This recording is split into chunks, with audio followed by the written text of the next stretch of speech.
if somebody tells you a secret, you want to both affirm them and make them feel good and like safe to tell you that secret. But then you also feel obligated to like tell them something secret too, or something vulnerable about yourself.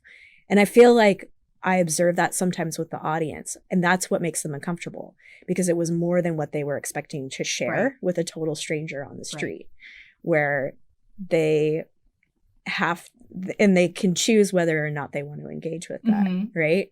So if they stay and engage, right. But if they stay and engage, then what does that mean? What are they gonna give back, right?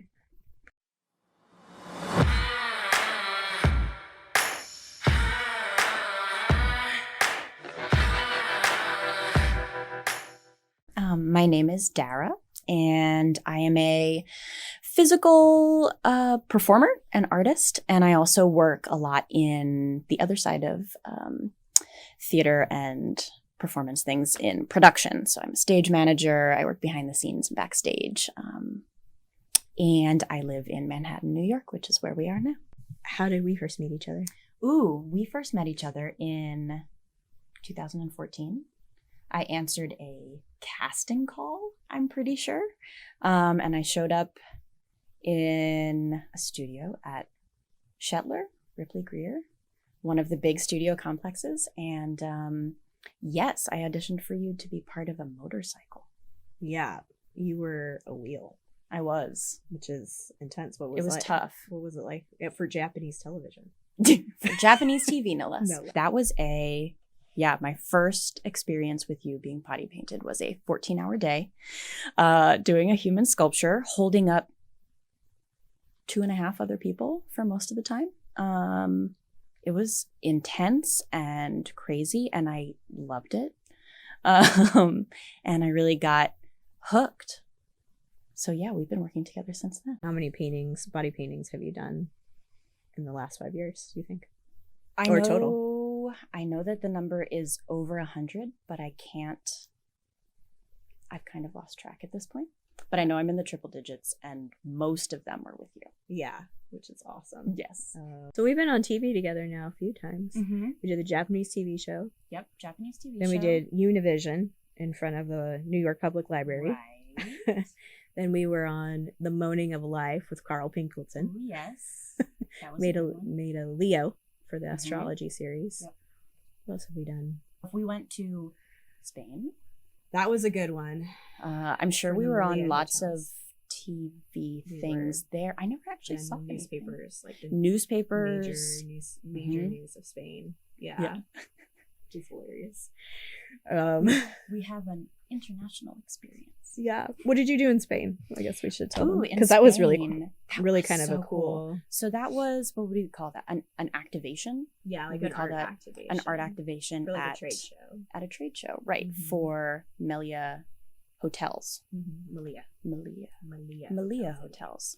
Yes, for the Fitter convention or something. Right.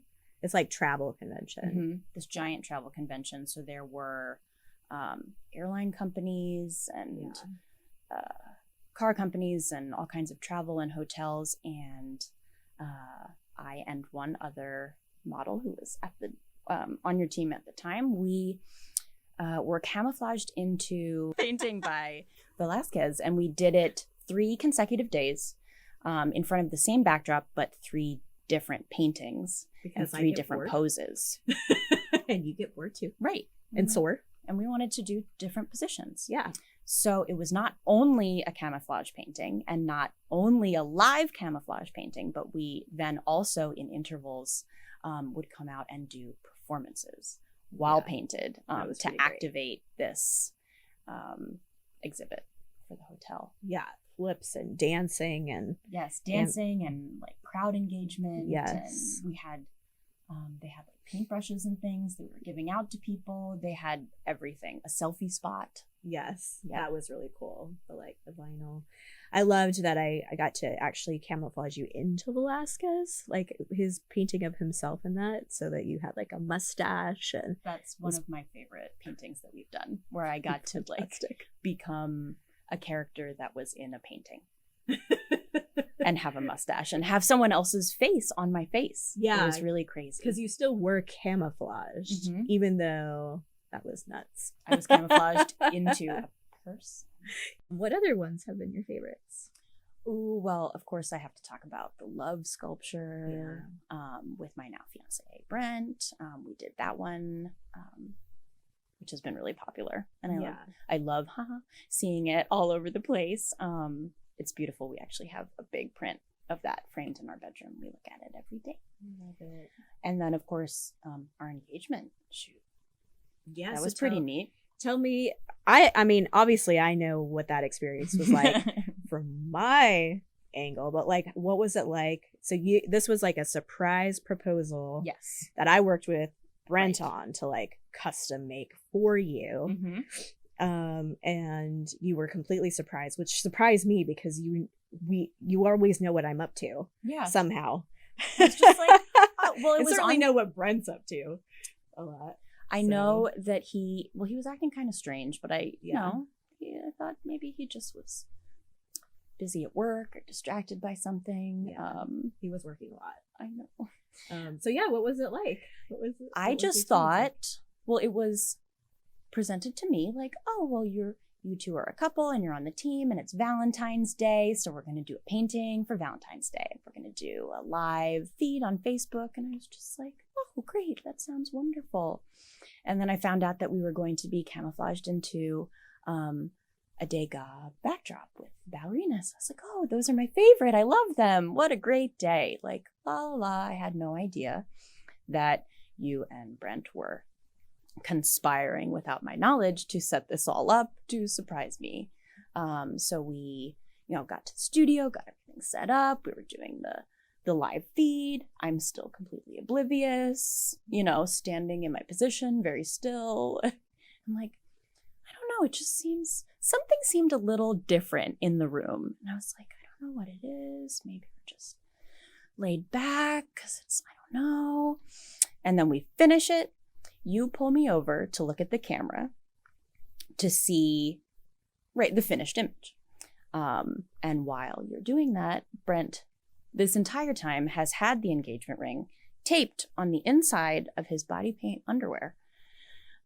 So he pulls it out and gets down on one knee. And when I turn back around, there he is, holding this ring in full body paint, proposing to me on Facebook Live.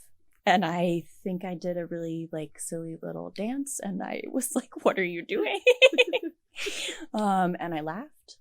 And of course I said yes. And then I asked if we got the shot before I kissed him and hugged him because I didn't want to mess up the paint in case we didn't get it. Which is amazing. I just did another kind of proposal and that consideration was not taken. And there was just wet tears, professional. Yeah. And I think Sarah made tons of sangria. So much sangria. It was amazing. That was really fun. We got snacks. There was a party. It was a great time. It was so special. I've always been down on Valentine's Day, but it's been that's the day I got together with my now boyfriend or partner. And that's the day that my puppy was born. That's right. And yeah, so Valentine's Day is redeeming itself from stupid. Getting it back into your good graces. Yes, absolutely. That's so special. I'm so honored to be able to be part of these hella cool moments too. Thank you. It was very us. It felt very personal and really special. I've painted you a lot of times. What do you wish that people knew about body painting that maybe they don't know? Well, I think something that I didn't know when I came into body paint was something about the paints themselves. And I think a lot of people think this as well, that they're liquid paints. And they're actually not. All of the colors come in these solid cakes, pods, and they have to be activated with water in order to make them into something that you can paint on the skin. And then it goes back to that solid state on your skin. So it feels almost like you're wearing not clothes, but it feels like you have something on. It doesn't feel like the same as when you're standing there naked or mostly naked before you get painted. It feels like there's something on you, which I think is pretty neat. Yeah, it is really cool. It's like watercolor almost, like when you have to activate it. But yeah, and it does. It feels like you have something on there. It's not, you know, depending on the thickness of the paint, then it feels more like substantial. Right. Like liquid latex paint feels like you have very substantial, like tight, but clothes on, basically. But yeah, it is really cool. Why body paint? Like, why are you passionate about this medium? Are you passionate about this medium? I would not still do it if I didn't feel passionate about it. It's definitely something that's become a part of the performer that I am and the artist that I am. I think that body paint, along with being a beautiful visual medium, a medium for storytelling or a medium for people to just be entertained or to evoke an emotion, it can also be something that's really disruptive, especially when we're doing things in public. Right? Yeah, that's very true. To change the whole energy of a space when you have a body painted person in there. Suddenly, people are looking at everything differently. They're changing their whole mindset around a setting or around a building or around a time period, around things that they thought they knew or things that they may not even pay attention to are now suddenly really interesting. Yeah. It wakes them up a little bit. Yeah. And that really interests me. Yeah, me too. And beyond just like shock art, where you're almost like being like 1990s, maybe feminism, shock art, you know, somebody plopping an egg out of their vagina and smashing it up against the wall. PETA's protests, you know, these like the Guerrilla Girls, you know, like this like loud, aggressive, masculine energy almost like but punk rock energy maybe is more accurate, but still it's like got that like aggression, right? And I shouldn't place a gender on that maybe, but it still feels like a confrontation. This is a little bit less of a confrontation, but still, even in its quiet state, disruptive. Almost like for me, New York moves so fast that stopping makes everybody unraveled. Like if you were to just stop in the middle of the sidewalk, what would people do here? Right. They would walk into you. They would yell at you. It would make them have emotions just from you standing in one spot, standing still and not keeping up with the pace, the frenetic energy. To just stop that really messes with people. What qualities makes up like a good performer for body paint? That's a really good question. I think if you want to get into body paint modeling as a really serious endeavor, you need to have physical strength and flexibility. You also need to have a lot of mental kind of, not dedication, but focus. There's a lot of times when body painting, although it looks really like easy and simple and quick and fun, it can often be a very long, arduous process. There can be a lot of times where you are just in a very difficult position. And that is where you are. And you just have to make peace with that inside your mind and like find a quiet place for yourself. I think also being an outside the box kind of thinker, especially for sculptures. For sure. Like, yes, of course, you understand the shape of your body and the things that you can do, but then challenging yourself to think of shapes that you can make that you wouldn't normally think. Like, how can you make yourself into shapes that are not human forms? Yeah, because it's hard for me to only problem solve on my end because I don't always know what. I mean, you've even been through different surgeries, etc. Like over the course of the last 5 years, like body capabilities even can change even when you know your own body. So definitely. Yeah, I can think of a shape that I think might be cool or I might be able to do with my body, but like somebody else can do something completely different. Like you've seen what we call shaping sessions, which are trying to make the same shape out of different bodies. Yet it can look like everybody is a totally different shape, even though they're in the same pose. Yeah, there's so much variation in, right, like flexibility of different joints and how you carry weight in your body and how you can fill spaces, if you can make, right, what angles can you make, what angles can you close, what shapes can you create. How has body paint, what's coming out?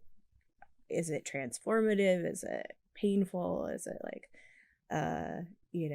is it like what's going on in regards to like relationship of the body? Yeah, all of those things and so many more things. I think one of the most beautiful things about body paint is its ability to change the model's